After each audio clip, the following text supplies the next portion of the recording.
Welcome to the Wisdom of Jacob's Ladder. I'm your host, Jacob Cooper, best-selling author of Life After Breath and the Wisdom of Jacob's Ladder. For those of you who are new to my podcast, please consider hitting that subscribe button as well as bell notification icon, and make sure to also check us out on mindbodyspirit.fm, where you could find the audio syndicated podcast. Today's guest in the Wisdom of Jacob's Ladder is Reverend Sue Frederick. Sue is a brilliant intuitive numerologist, fellow regressionist, and she's just a toolbox of so many different tools and avenues that you can use in your spiritual path. And she's going to really be empowering us to understand all the wonderful different tools that we could utilize in our path, as well as discussing her incredible books and insights that she has for today moving forward as we're entering the new year. So, without further ado, we bring on Reverend Sue Frederick on the Wisdom of Jacob's Ladder. Reverend Sue Frederick, it is such an honor to have you on my platform. I am just incredibly honored to have you as my guest. Jacob, you're just one of my favorite people. I feel like you're my brother, and I always have since I met you. Hopefully a good brother, not the Yeah, annoying, pesty little brother. no, But a really good, sweet brother. I feel the same way. And some viewers might have been aware that we've met for the very first time at the Helping Parents Heal Yes. conference, and Mhm. that was wonderful. And we had a great meal with the wonderful Alison Dubois, and it just felt like a dream the whole time. But I just can't Totally. believe that all happened. And Yeah. I know I was honored to be on your podcast, and so it's an honor to have you here. And I just loved every single word that you shared, in your presentation. And you're making your rounds. You've done hundreds and thousands, I'm sure, of interviews throughout the years. So I'm just so blessed to have you here, and I know my viewers will get so much out of this conversation, particularly in the current times that we're living in, with many uncertainties and stuff like that. But for viewers who maybe aren't aware of Reverend Sue, and I guess you have to be living under a rock because you are everywhere, my friend, and you're a rock star, and you've been doing this for such a long time. But for viewers who may not be aware of your work, could you just describe a little bit about yourself and your work before we get into some of the deeper angles of the ocean of spirituality? Well, I'm a master numerologist, and that started in 1980 when my husband died of cancer, and he was quite young, and numerology was the only thing that answered my questions about why am I still here? Why did he have to go that way? Mm, And I'm also an ordained unity minister because I was drawn to study every single spiritual path. mm, And I loved unity because they teach that God is a loving force that runs the universe, and that really feels true in my heart. And I'm a soul regression therapist trained by our beloved friend, Dr. Linda Bachman. And I love doing that work with my clients. So, for 25 years, I've done numerology readings, intuitive. I've always been intuitive. So I add the intuition into the numerology and also connect with departed spirits because my journey of growth was spurred by grief, by losing people I loved at a young age. sure. And so I love helping grieving people and helping them connect to their departed and then talking about spirituality with people. In fact, just today I had a client whose son had taken his own life, and you know quite well that that's a very difficult thing for a mom to make peace with. And it always puts the mom on that spiritual question, right? Is there a God? Is God condemning my child for doing that? Is my child in hell according to Christian scripture or the man written Christian scripture that we grew up with? And I'm so happy to be educated enough that I can have that conversation and say, that's not at all what was in the original Aramaic text of the Bible. And that's not Mm. what Jesus said. And your son is living beautifully and happily in the divine realms, and he's with you. And there's no death and there's no hell. And it's Mm. wonderful to comfort people with that. Isn't it amazing how just a simple shift of belief can change a whole trajectory of guilt or grief? And what you offered to that woman was, you know, I'm sure life altering in that moment where all of a sudden she was looking at something with a degree of belief and then she just shifted her beliefs, and that association of beliefs in our lives and how we view God is so pivotal in our beliefs, and how we view ourselves is so pivotal in how we view God, and it's all interconnected. So that's just, I'm sure, a microcosm of the incredible sessions that you had throughout the years. And you're just this stable piece of foundation that so many may be drowning, and they could just hold on to something in your toolbox to Mm. generate the hope and pass some of their pain. But for those who may not know about, because for you, you do it all. I'm trying to figure out where to start because you cover so much ground and have so much experience. But one topic that I've always been fascinated by, Sue, is numerology. But for viewers who may not be cognizant or aware, of it, could you just tell us a little bit about maybe some of the historical references and how it works and how it could be applied to one's everyday life? Because now you see casuals talking about 11 and 3333, and that's just become mainstream. But tell us a Right. little bit about the significance of a number, because to most people numbers are traumatizing from math classes, but Right. now in the new age into these times, we're loving numbers. So Yeah. give us a little bit Well, of light you know about what? that. I love telling people because a lot of times, people will say, well, numerology is woo woo or something. And I'll go, have you ever heard of Pythagoras, the guy who created our entire number system? And they'll say, well, of course. And the Pythagoras theorem is something that is taught in school. Hmm. And I say, guess what? Back in 580 BC, he started a school of enlightenment and he taught numerology. He said each number is not only a quantity, but it also has a spiritual meaning. And he had a school for enlightenment. He trained mystics. And he said that numbers were a sacred language to help us understand how to navigate here. And today, I've been studying them since 1980. I consider it an ongoing life study. And the numbers become a language. The more you study them, the more you work with them.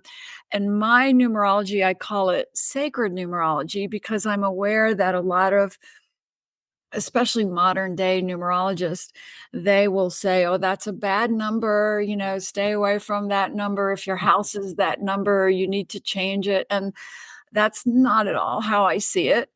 I believe that every number has a sacred message for us, and it's teaching us what we need to pay attention to, what we're here to learn, and how to move forward. And that is how I look at numerology. And I help people understand how their soul's mission is explained completely in their birth path in numerology, and then how all their reinvention points are so beautifully illustrated in the personal year, 9-year cycles of numerology, and then our overarching lessons, the pinnacles, and then our soul agreement. What is my soul agreement with my departed husband? Well, guess what? It was that number 9, the number of surrender and highest lessons. And as you go back and look at your entire life through the lens of sacred numerology, you just have these aha moments. I mean, I've taught this for decades and I've never walked away from a class or workshop where people just haven't been blown away by it, because it Wow. shows you not only did you plan this life, yes, you planned this life, it's all laid out here. Your soul chose a birth path that would be perfect for your soul's learning. You made soul agreements with people before this lifetime began. And yeah, some of them said they would break your heart to help you grow. All of that is laid out beautifully in numerology. Wow. And what I love about numerology and astrology, well, I mean, to some degree, astrology, but you don't have to be sitting and meditating or to be intuitive to understand it. I think what's great is, people could come out of this who are maybe left brain dominated and find just some degree of a knowing or a belief with this stuff because you're just able to analyze, the Mhm. eternal, the sacred, and find order, in it. So it's fascinating, and it just makes this umbrella much wider where you don't have to be strictly intuitive or a mystic. It could be Mhm. very much logical and analytical Right. to be more inclusive for In people to fact, find their mark in this practice. I would urge people, if you're listening now and you're thinking, well, what is my numerology soul path? You just go to my website, suefrederick.com, and I have a free soul path calculator on there. You'll find it on the nav bar, and you can just click on it and input your date of birth, and you'll get all these numbers about your path that we're talking about. It's suefrederick.com. And then you can either watch I have some free numerology videos where I explain it, or you can get my little Sacred Numerology workbook on Amazon and just start digging into it for yourself. Because the more you look at your life, all of your agreements, all of your heartbreaks, all of your gifts and challenges through that lens, you no longer feel like a victim. You start thinking, oh, wow, the reason I'm still here is that my soul path is the 22/4. So I intended to learn strength in this lifetime. And once we start shifting the lens like that, we no longer feel like the world has beaten us up or that these are terrible times in the world. We suddenly start going, oh my God, this is all on purpose for our highest self and our highest growth. Wow. Wow. Wow. So that's the sacred part of it. It's all um, about the sacred and the spiritual. And I love that about you, where you put, this angelic being in yourself and all these practices. Now you mentioned something, pretty cool to viewers, that numerology just isn't strictly about, per se just the self. It could also be related to relationships and certain number, compatibilities. My other question too is, and we're not necessarily in a buyer's market, but for homes, something that I always thought about because I was born in a seven home, which was, Mhm. to me, an introverted, philosophical, Yeah. I was type. too, by the way, You Jacob. were, That was my childhood home but too.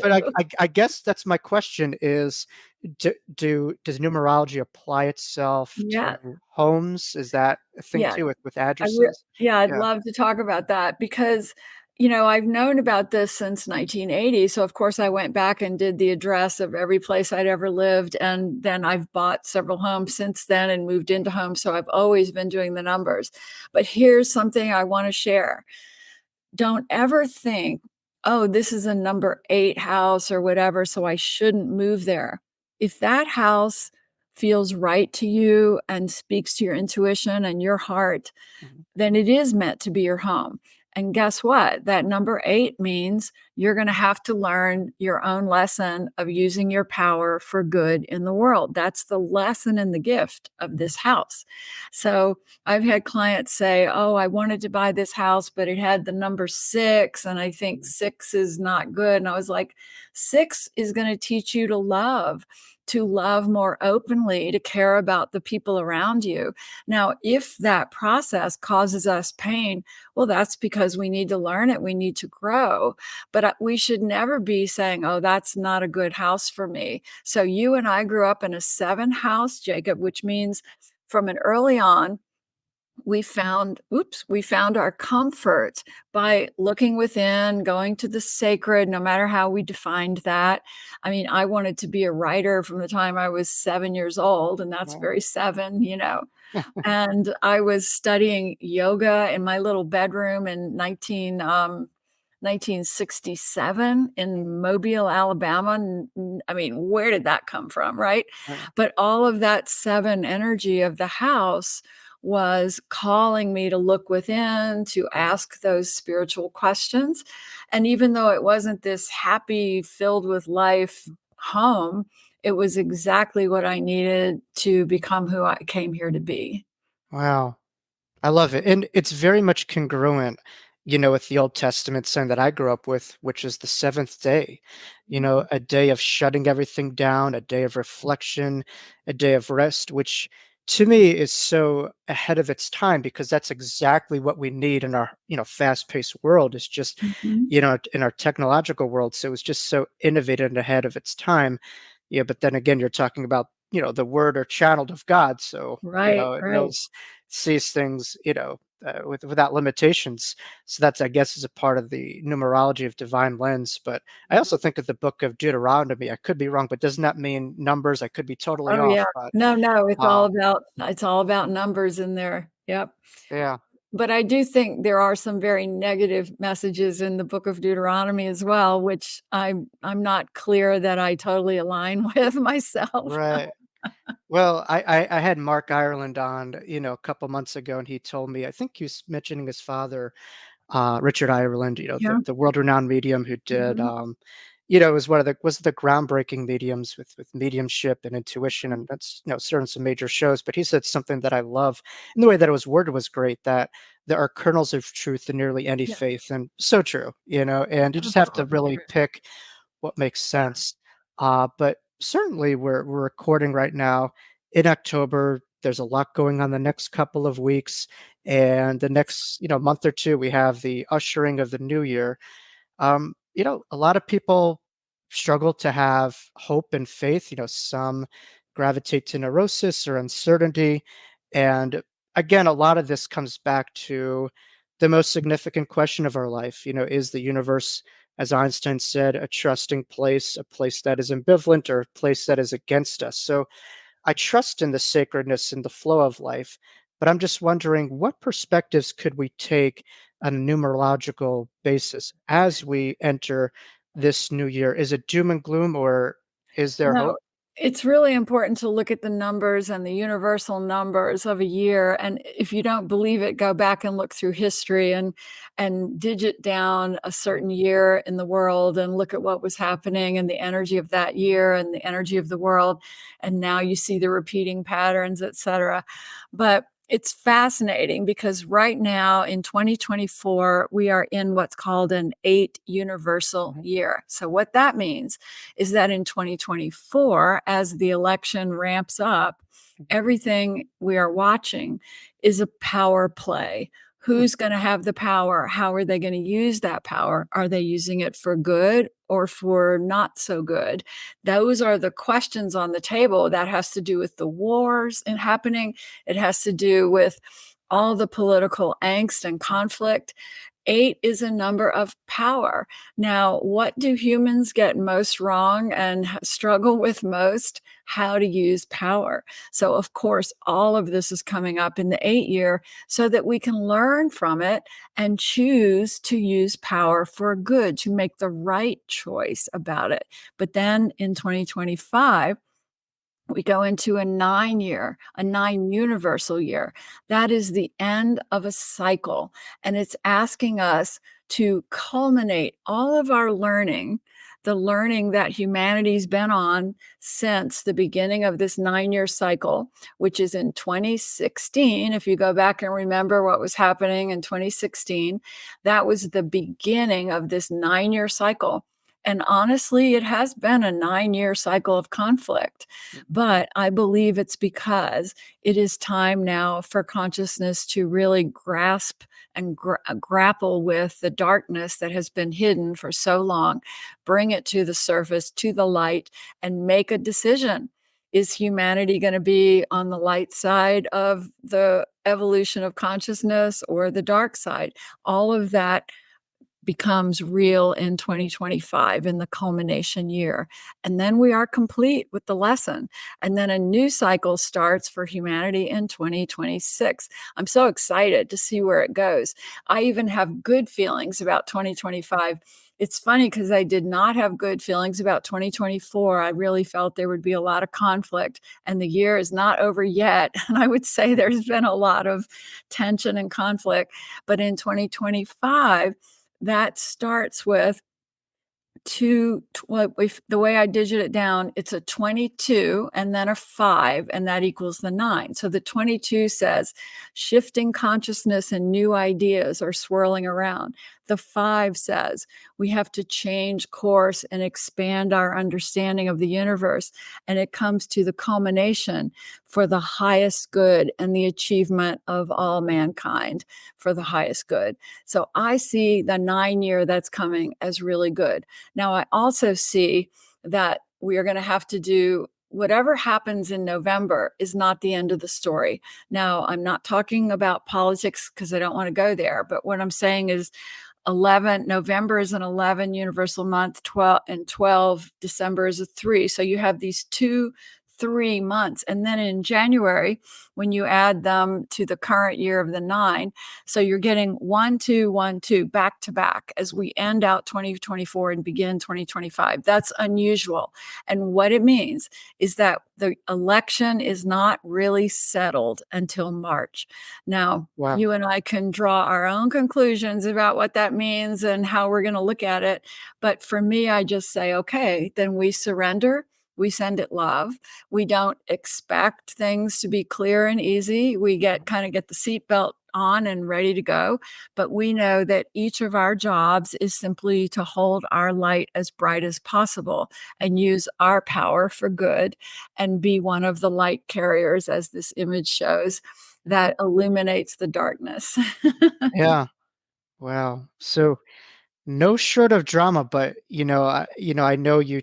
It seems like from what your intuition tells you, things hopefully will become calmer because, geez, the pan is pretty hot. The fire is pretty hot right now It around the world, is. and it just needs to cool off. It does. It's Um, like an inflamed world, don't you yeah. think? That's how it Oh, feels. it's a lot of too much fire energy, but Yes. yeah, it's something universal. I mean, obviously, it's studying psychology. It reminds me of, Erickson's, stages of development when he talks about integrity versus despair. And certainly, you could think of, I don't know, kids in high school or college graduating. They could either, sabotage and, they're saying it's over, so screw it, whatever, I don't care. Or they could have a degree of pride and integrity and focusing on togetherness.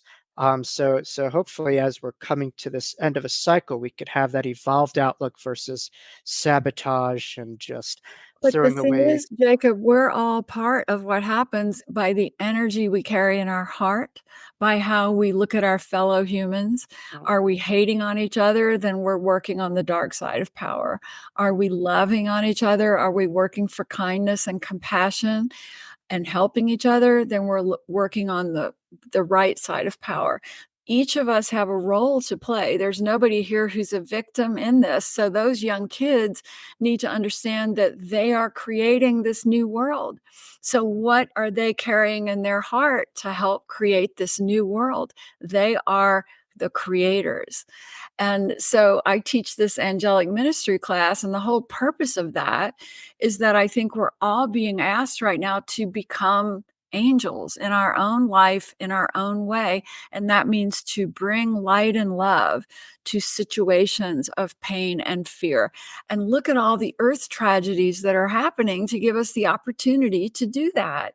The hurricanes today, there's another Cat 4 headed for Florida.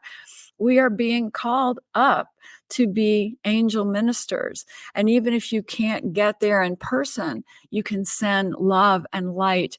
I don't consider prayer in the conventional way, please help those people. I consider that we go there with our light and our meditation.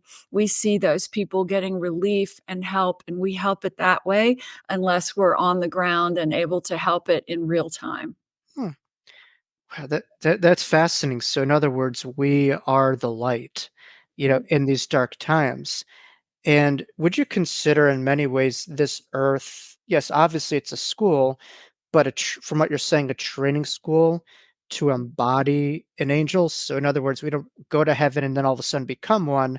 We Right. learn it while we're here. Is that kind of what That's your reference? Yeah. Yes, and that's what I love about doing this work with angels is that people will go, "Oh, well, I grew up reading about angels in the Bible, but I'm not an angel." And I'll go, that was a human story of what angels are.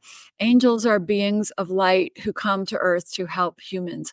But many humans on earth also came from the angelic realm. That's where they incarnated from. Mm, And this is a time when we're all being asked to step up as angels to help out. And I love it. I mean, even when you just for a moment close your eyes and just say, angels, lift me to a higher frequency so that I can be of service, you just start feeling so much more love and so much more light and kindness. And then you can go back to your life and your world and make a difference. And mm, whether it means you go to Costco and you help some lady in a wheelchair there who needs help, or you offer a parking spot to someone who looks like they're having trouble, mhm. whatever your angelic role is, it will appear for you. And you just have to say yes. Wow.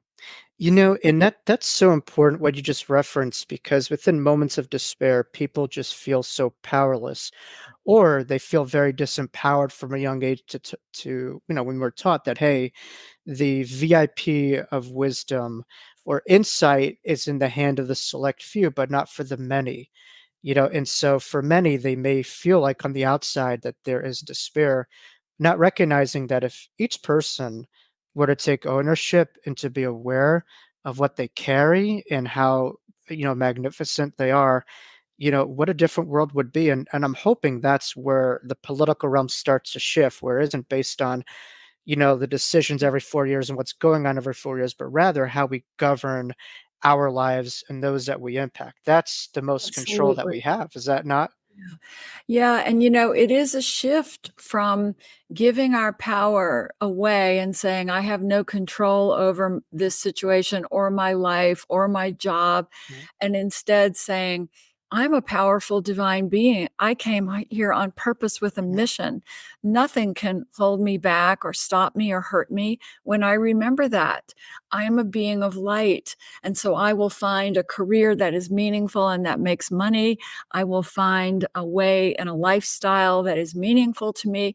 I don't have to agree with a system I'm handed, but I have to recognize that I'm here to create it my way, remembering that I'm a divine being of light and love. love it. Love it. Now, Sue, within my channel, and I guess this is a part of my itch as a therapist, is to look at the person at a closer lens. What I try to do a divine lens as much as I can, but for you, I'm just wondering. Mozart started playing the piano at a very young age, and some people that we know of, they just were just kind of born with it. My theory with you is I'm sure this wasn't just a one-off in this lifetime. Is there insight that you might have into other lifetimes that have influenced, this healer, this, Yeah, teacher that you are, and this, I mean, how did that, because I believe science in a way that says if you look at anything close enough except for God, right. there's an explanation. And I'm just wondering for you, like, how did you Yeah. come it to be? Like, how did this all happen? Well, I do know from my soul regression work and studying with the brilliant Dr. Linda Botwin that my soul did originate in the angelic realms. But I want to stop right there and say that doesn't mean that I came in and just always got it right and always carried the light and was always loving. Because what happens when we very sensitive souls draw, and Jacob, I think you're one of these too, when we drop into the earth realm, we get schooled. And what that means is we're taught, hey, you're not paying attention in school, you're dreaming, so you're going to flunk, or why are you being so weird, or why won't you behave like everyone else? And meanwhile, you're living in a dream world of divine energy and angels and intuition, and you don't really understand how this physical, Mhm, why these people are behaving this way. And, at a young age, I was coming to the breakfast table and sharing my precognitive dreams of a car accident that would unfold exactly that way in a couple mhm, days on that street, in that car, hitting that exact truck. I mean, so I was from the beginning questioning this reality and wondering where I fit in this world. And I say that because many spiritual people, and any of you who are listening, especially young people who say, I don't fit in this world. That's a really good thing. That means you're higher frequency than this world, but it also means you came here to help, to make a difference. Don't give up on what your heart is telling you. Don't give up on your intuition. Don't give up on your weirdness. As long as you're lined up with love and light, you're fulfilling what you came to do and be. And actually, this life is harder for people who are more aware and more sensitive. If you are very earth-based and not sensitive and all of that, you're just going to have a much easier time here. So those people who are struggling to find their way, I wrote the book for you guys called I See Your Dream Job to help you figure out how to make your living, because I hear that from so many sensitive people. I can't stay at a job. Well, you're not supposed to. That's not your gift. Right. you Right. know and so when we start to remember that coming in from a higher realm with more sensitivity is actually a good thing, not something needs to be medicated and put on the shelf as damaged, then we can begin to find our way. Yeah. Well, I love what people like you do, and Dr. Linda Bachman, and so many of our colleagues, because psychology has its limitations. And as someone who works in the mental health field, I'll be the first one to share that our development isn't strictly of this lifetime.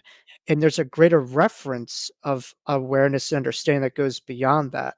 So, I mean, I love what you do because it gives so many a guide that stretches just the simple pamphlet, of this life. It's like reading a page and thinking you're going to understand the whole book. You're not. And that's no wonder why so many people are on the road to self discovery. They just don't know a thing Right. because the sources of information are limited.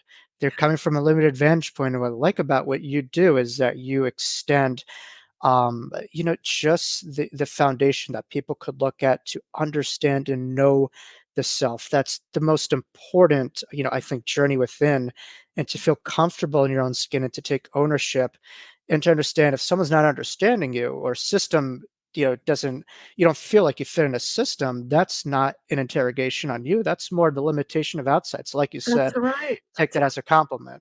And you were similar, Jacob. I know enough about your story Right. to know you were that sensitive kid. You were that kid with your head in the dreams and Oh, everything, yeah. Oh, yeah. and look at the powerful healer that you became. It's funny because I remember crying to my mom when a kid would actually call me the word weird. So it's funny that you mentioned the word weird. I remember it vividly. He was, this kid was just teasing me, calling me weirdo all day. I'm like, just kind of like a mosquito. But looking back in it, I'm like, that is the sexiest, coolest comment that you can That's have. right. Because as a kid, the coolest, prescribed thing is to be normal. But when you're weird, I'm like, damn, you're here to make a purpose. You come That's from a right. different place. Like, that is the coolest thing. Like, who wants to be a leaf in the water? Like, you came here to generate a current. So I that's really wish that beautiful. all these young people, Jacob, were coming of age when I came of age in the 60s, because in the 60s, there was this opening that said, it's really cool to be different. It's really cool to be weird.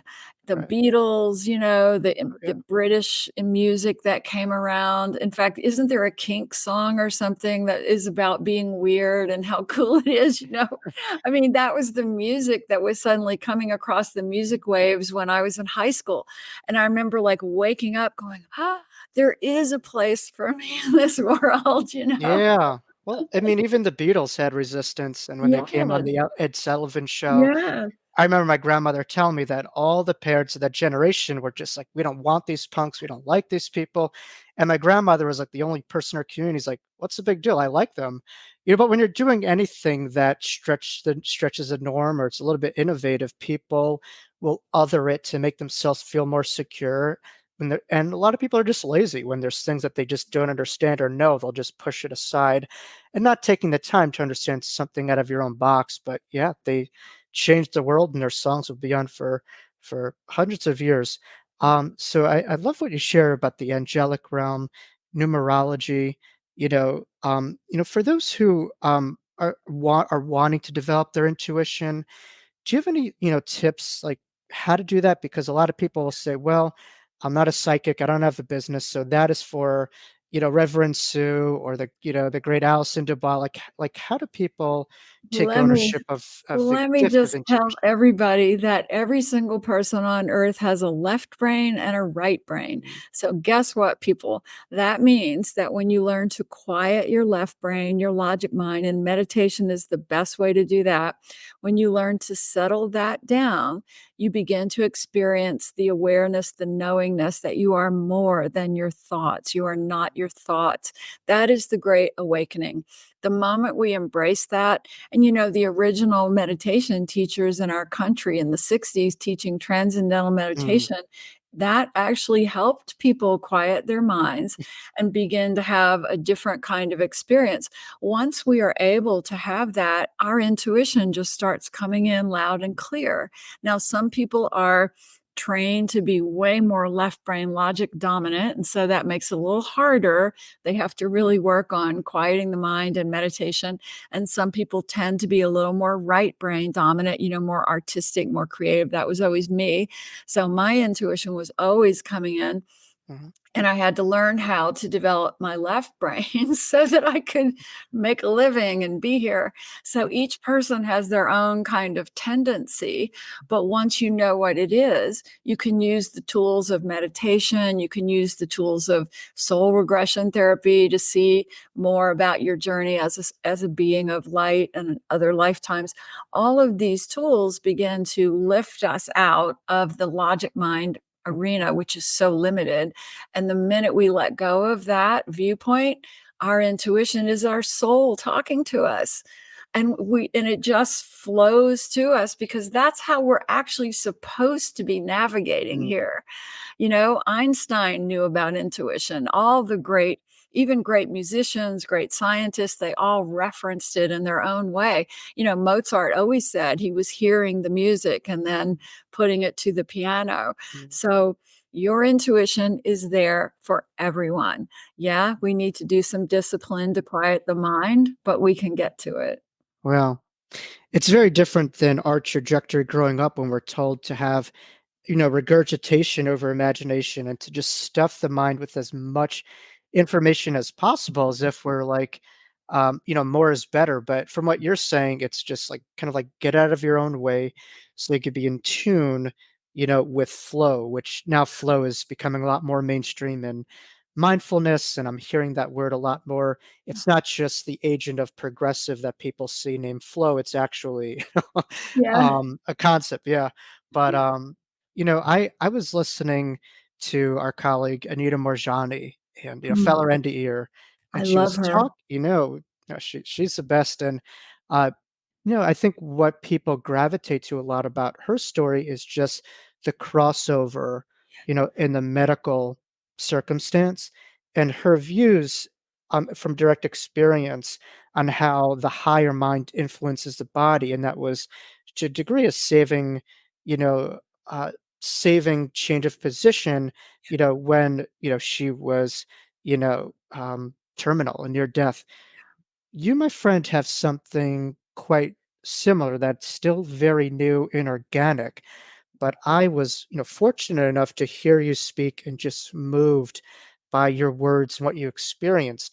And I know so many viewers who may be struggling with, health related issues and some of the just limitations that Western doctors may place on them in their lives.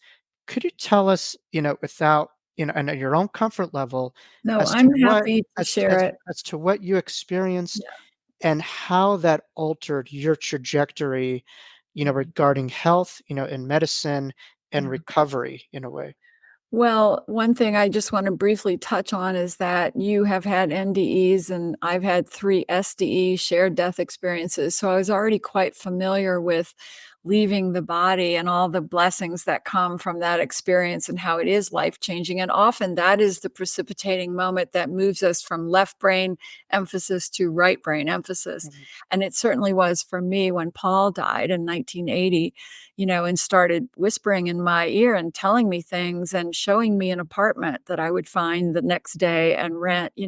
That's when I really had to say, okay, well, the divine realms have to be real here, or I'm losing my mind, and that's a good thing.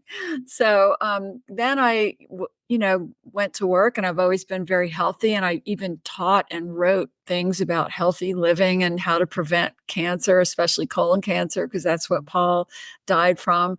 I was the healthy eater, always exercising. And in last spring, I was having a lot of problems and finally fainted in Target. I like to tell that story because it shows you how life can change when you're going to buy laundry soap. Your soul just decides it's time for the next phase, and the next Expect the unexpected, as they yes. say, right? Yeah. And the next thing you know, you're in the ER, and then you're in the hospital, and then you get a diagnosis of colon cancer. And Mm, I was like 3 days of what? What? But I had done enough spiritual work. And that's why I always say we got to develop our spiritual tools before the crisis, because then we know how to go through it. And I knew, meditation was always my go-to, and seeing the angels in the room and talking to them. And most importantly, talking to my departed husband who was in the room with me, and my departed father, and saying, what is going on here, people? And my dad, a departed spirit who I love so much, was with me every step of that. And he mm, said, Sue, don't make a story about this. I know you want to think this is the worst thing in the world, but you have to trust that walking through this journey is going to serve you. mm, And at the time, Jacob, I was stunned, like colon cancer. That's the one thing I never wanted to get, because mm. that's what I took care of him for a year, Wow. going through the worst suffering in colon cancer. And so, yeah, I wanted to make a story about it. But then I started thinking, okay, well, let's talk to Dad about it. Okay, let's talk to Paul about it. Let's listen to the angels. And then, most importantly, let me use some of my tools for raising my frequency. Mm, Well, I'm so weird, Jacob, that in the worst of circumstances, I need to laugh, because mm, that's going to shift my frequency. mm, And so in that hospital room, right after diagnosis, I'm sitting there with my little iPhone watching my favorite comedy movies, laughing my butt off, mm, because I'm raising my frequency, knowing that the answers to how to move through this will all come when I shift my frequency. And humor is such an easy way for me to do it. And then feeling gratitude, like I always make a joke of it and say, even in your hospital moments when you're really suffering, let's just say you're in terrible pain or something. Well, you can say, well, at least I'm not throwing up, like mm. there's always a way to shift it and laugh about it and feel grateful. So I Right. started using gratitude, humor, compassion, and my energy started shifting. And then I started getting the download that this was a soul exit point, that I completed my life journey, but I was being given an option that if I wanted to stay, I had to kick my work up to the next level. Mm, And I didn't really know what that meant at the time, but I said yes to it. And when I was finally back home after surgery, started looking at what that meant. And I got the download for this angelic ministry class, mm, and all this new work. And I feel like I said yes, like when you re-up in the military and say you're going to go back for another right. round. Like that's kind of how it feels. And now I'm kind of back in the trenches, but I have a new purpose. And I feel lighter, and I feel more in touch with the divine and the angels than I do with this physical world. So it's a blessing. Wow. From that incredible setback, you had a propelling, step forward, moment in your life, and you're, a walking miracle. And I just remember being on the phone, and hopefully it's Yes. okay to share this, but we were Yes. about to record, and I know you gave me a call that just said, Jacob, pray for me. I have colon cancer. I can't record today. And I was about And to go into surgery when we talked. Yeah. I just remember that, so to have this moment here, to have you in front of us, to now be recording this, in a way we could have recorded back then, but now this is an upgraded conversation, and Yes. to a great degree, and timing is everything.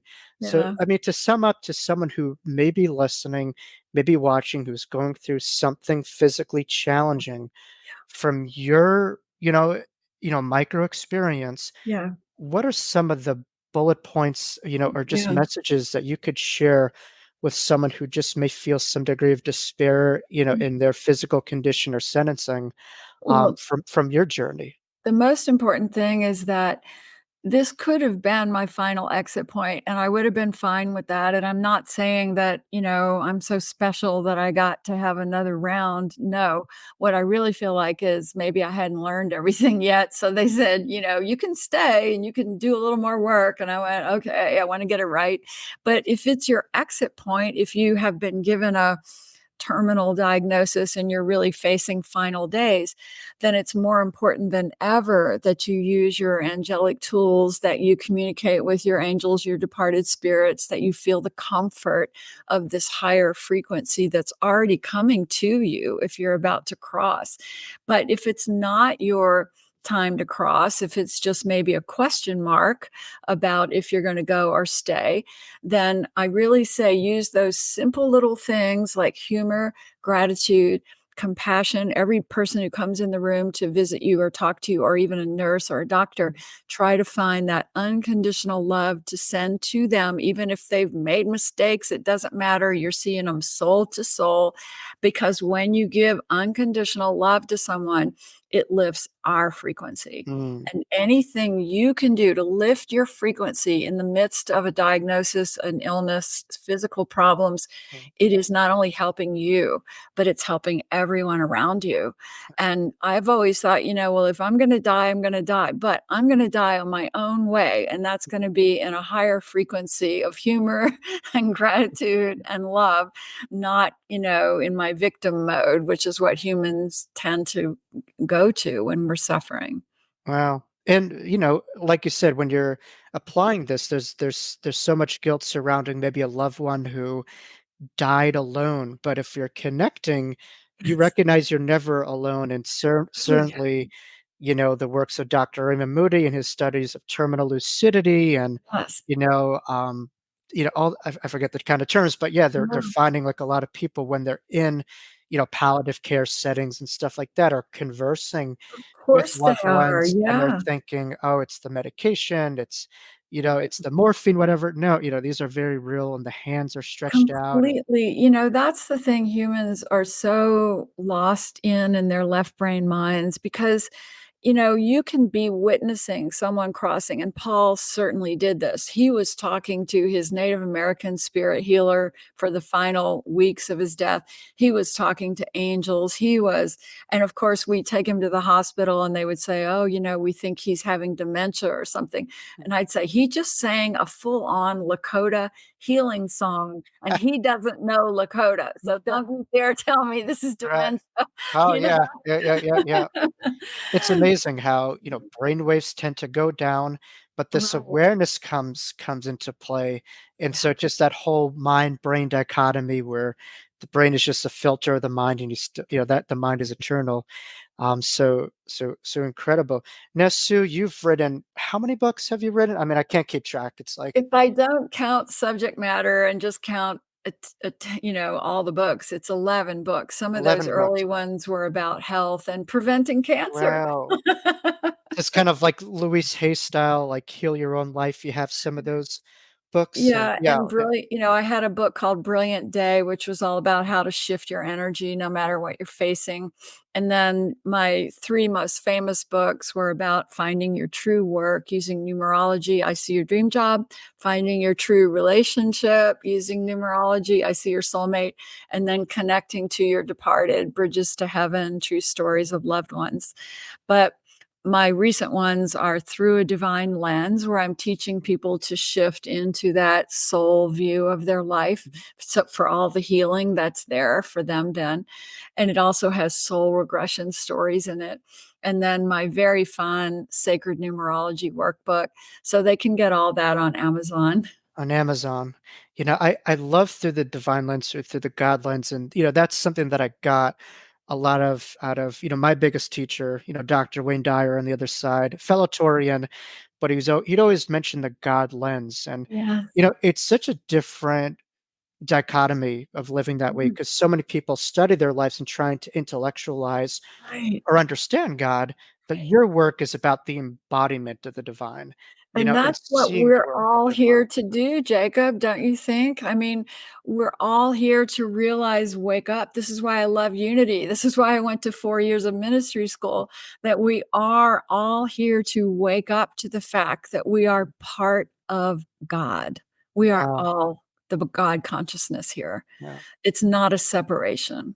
wow, wow. I love it, and you're someone with a clear calling who's, continually making your mark. My one of my last questions is I caught something where you mentioned, "I have to rev up my work here. I'm not ready to go." And what I was thinking as you said that is, for viewers, listening, when we pass away, correct me if I'm wrong, A, it's not a retirement home, it's not like we just rest, but it's about, the universe using us Yes. over here and over there. So when we're over there, when we do cross over, we have more power. When we Yeah. cross over, we're meant to be there. More of our force has an influence. And if we're here, more of our impact is made to be here. Is that kind of what you Yeah, understand? in fact, one of Paul's visits to me after he crossed was he came back and was saying something. Sue, he said, Sue, when you teach, you have to teach people that there's no suffering. And he pulled up his shirt because he had had scars from his colon surgeries, and there was his skin was like this glowing porcelain, and he said, the soul does not carry pain. So you have to help people not get stuck in the memories of their loved one suffering, because their loved one is not there. And I said, "Oh, well, tell me more." And he said, "No, I have a job. I have to go." And he was so happy about it. And I said, "What?" And he said, "Yeah, I work with helping people do the soul review when they cross over." And I was like, I want to do that. And he goes running off to this job, and he was so happy. And I woke up like, my God, he's really helping. He's got his amazing job. And I was like, well, can't I come and do that yet? Right. You know? But yeah, people are not resting in peace. When we cross over, we're studying, we're learning, we're deciding how we want to help. We're even deciding if we want to come back and give it another round. But please, Jacob, remind me that I don't want to come back, because we forget when we get there. We forget how hard it is here.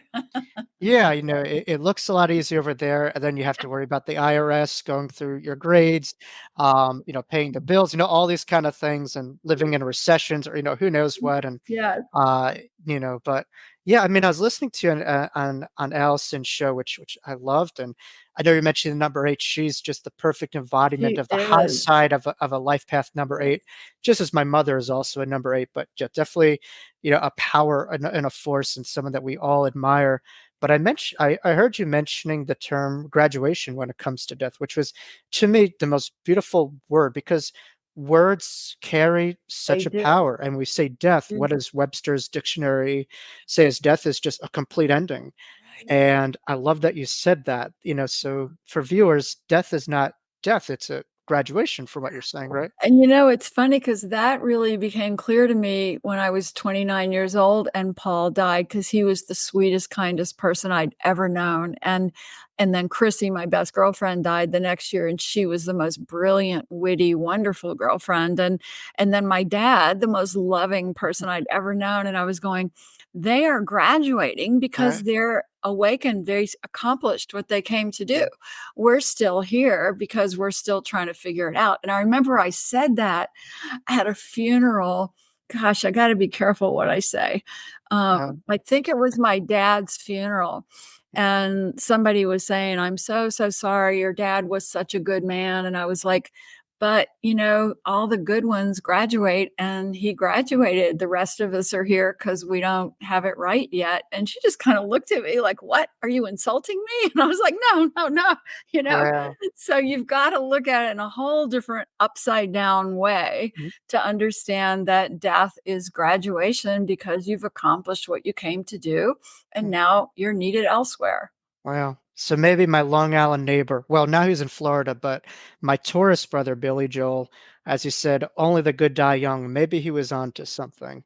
I think Um, so. Absolutely. I know someone who had their wedding, and that was their wedding song, and they crossed over, maybe a decade after that, very young. So it's just almost a premonition where, it's Yeah. just But, it was just kinda, depending on how you look at it, a little bit eerie, but also just maybe she knew that this was my soul's Absolutely. plan and, Yeah. stuff like that. So, early graduate, kinda like Carole King in high school, she skipped a couple grades, whatever, Yeah. so, but yeah, Reverend Sue, we've covered a lot of basis, a lot of ground. It's nearly impossible to cover everything that you do because you do so much. You're like, like a jack of all trades, or like not the manic depressed, not the Dr. Jekyll and Mr. Hyde side of Gemini, but just the versatile, Yeah. aspect of that. But do you have anything that you would like to share as we're going into this election cycle, as we're going into this new Yeah. year? Any ways to generate the hope and the faith past the uncertainty and the pain? Yeah. Any messages that are coming through the divine lens of Sue? And where you put your focus is so important. I had an out of body vision in 2014. You can see it. And the angels held me and they said, there is a lot of darkness, as you can see on this planet. They were holding me out in space, looking at it, and they said, "But look at all that light." And they were showing me all these beams of light, and it was like a moving river of light around the planet Earth, and it was filling in all the darkness. And they were all night saying, "You have to teach that the light is always winning, and that the light comes from our love, from opening our hearts, and that the minute someone opens their heart and loves, it sparks a light into the universe and then lights another soul up." And they said, no matter how dark things get on earth, you have to focus on that light and teach that and spread that. And I say that to everyone. It doesn't matter what happens in November and December, because your job is, you're not going to go into the darkness with it. You're not going to live in your fear, your anger, your hatred, your paranoia. You are going to be a light carrier. And so it is. Love it. Love it. Thank you so much for that wonderful message. And yes, stop getting Velcroed to the news all day. It's okay to go outside. It's okay to take a break. Be informed, but not enslaved. So, wonderful message as always.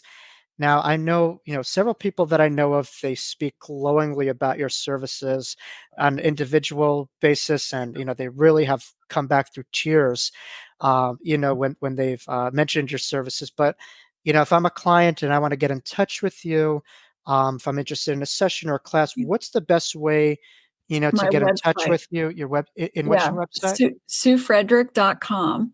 And when they go there, they can choose a class that's coming up, or they can choose a self-guided class, or they can do a session with me. I'm always doing these little 10-person group readings where it's just, 10 people, and you get a little mini reading about your path. And that's a great entryway into my work. My regular client list is pretty booked until next April, I think, but you can get also on that wait list. And then I really advise you to jump into a class. The classes are so fun, and there's a group of people there, and you get to meet Mm. these incredible souls that are all learning about their divine lens and their angelic selves and their numerology. And it's just a wonderful community. I love it. I love it. The Rev, thank you so much. And please, viewers, do check out our books and our website. Thank you so much for your time, my sister from another lifetime and Love our you, soul Jacob. sister, Thank of you all so time. Thank you so much. You're welcome back anytime. And, thank you so much for all your words that you brought to our viewers today. much. Thank you. Well, that was just a wonderful conversation. I learned so much from Reverend Sue, and I know you all did.